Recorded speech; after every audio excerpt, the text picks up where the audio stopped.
I'm joined here today at ISNTD D3, our conference on drug discovery and diagnostics, by Judith Kallenberg from GAVI, the Vaccine Alliance, based in Geneva.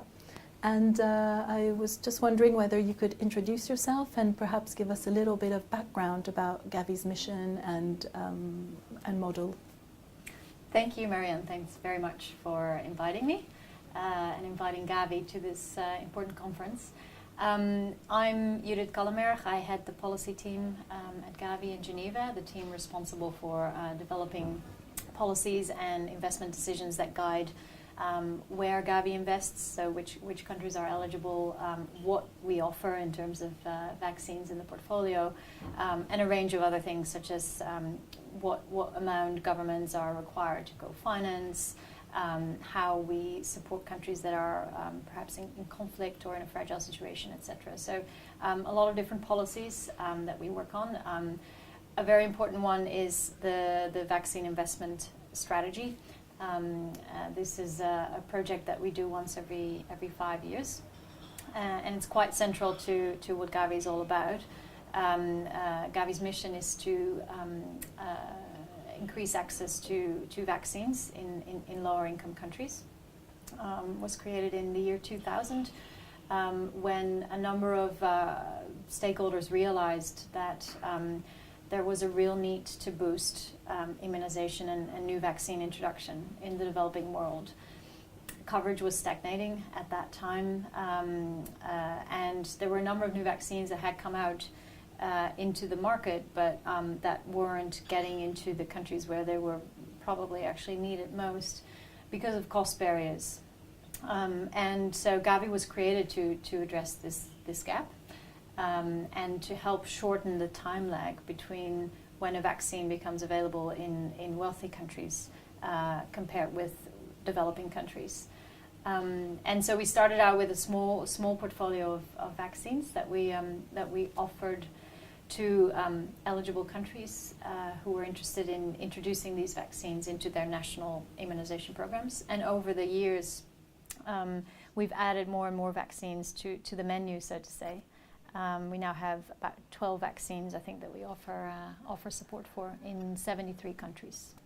That's an amazing progression, and you gave actually quite a fascinating talk. You were the one person in the room who wasn't a researcher or a clinician, and I think that approach was very much needed. So Judith, we heard in your presentation that GAVI will soon be reassessing its portfolio to examine which new diseases to support. Which vaccines do you think might be of relevance to neglected tropical diseases which may soon come into your portfolio? Well, I can't comment on what the outcome will be from this prioritization exercise. That will take place over about 18 months with a lot of analysis and expert consultations to get to the ultimate investment decisions. But there are a number of candidates on the list that we'll consider, including some neglected tropical disease vaccines. So dengue is on there, and rabies is on there. In terms of vaccines that GAVI doesn't yet support, but that are actually both are licensed vaccines. So those two are definitely part of the mix of vaccines that we'll consider in this next round. That's brilliant news, and we'll keep an eye out for that. We keep hearing a lot in our networks that, particularly as disease control becomes successful, new challenges emerge in disease control, and MDAs or just treatment on its own will not be sufficient now to sort of completely eliminate or eradicate diseases. Vaccines is coming up as a very strong allied strategy. And I was wondering, in that sense, how can the NTD community engage a bit more with GAVI, or what are the things that we should be looking out for to ensure that this marriage between MDAs and a vaccine can work to best tackle diseases? Mm-hmm. I mean, one of the things I think to look at is how does an organization like GAVI evaluate different vaccines for potential funding to roll them out. because we don't only look at cost and efficacy, for example, we also look at implementation feasibility, because we're talking about contexts where the health system and the supply chain and the immunization program aren't always as robust as maybe we would like them to be. And so when you're talking about a vaccine that's in development with very promising efficacy, but that requires several boosters, or that needs to be given at a completely different age from other vaccines that are now part of the program, that could be a real impediment in these settings. It doesn't necessarily have to be a deal breaker, but it is a real consideration, especially when we're looking at so many different competing priorities of different potential vaccines to support. And I think we've seen that recently with the RTSS malaria vaccine that came out of the trials with efficacy and safety results, but with real questions. There were a number of questions, but one of the questions was around implementation feasibility. Is it actually feasible to deliver a 4-dose vaccine to young children outside of the existing schedule? And that's a really important question to answer, because if you can't, then your efficacy data from the trial isn't necessarily valid anymore, and that changes the whole picture and the whole investment case. So it's really important to think about those kinds of considerations, and again, those are things that GAVI considers clearly in our investment strategy as well.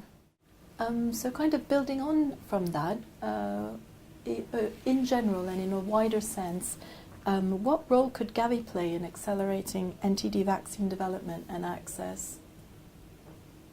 Well, GAVI operates on the implementation end of the spectrum, so we don't directly fund R&D for new vaccines, but I think the contribution that GAVI can and does make more generally to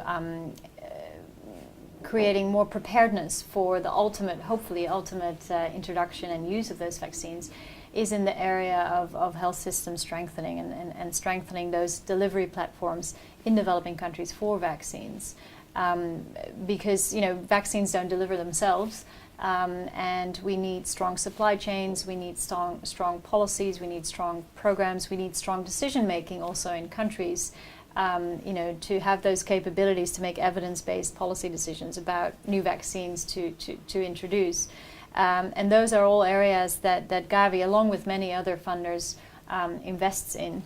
And we also have to remember that immunization programs thankfully have been expanding with more and more vaccines included over the years, which is a good thing, but it's also a challenge. It means that some programs are getting overburdened with so many antigens, and also for the health workers and for the children and the caretakers, the multiple injections during one visit can be a challenge, and sometimes actually a barrier for people seeking immunization. So all of those things need to be kept in mind, and I think this is where GAVI, through its general support for an investment in immunization programs in these countries, can help strengthen the program and strengthen new delivery platforms as well, whether we're talking about an adolescent health platform, which is a platform that we are invested in through our HPV vaccine support program.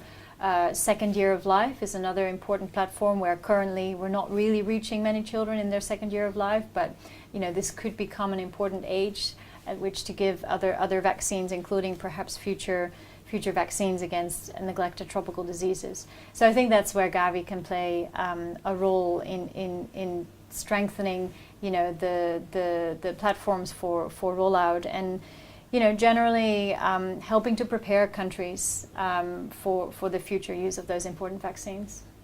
That's brilliant news. So a lot of exciting news to come out from GAVI over the next few months, and we look forward to catching up with you soon. And thank you for your time today. Thank you. Thanks.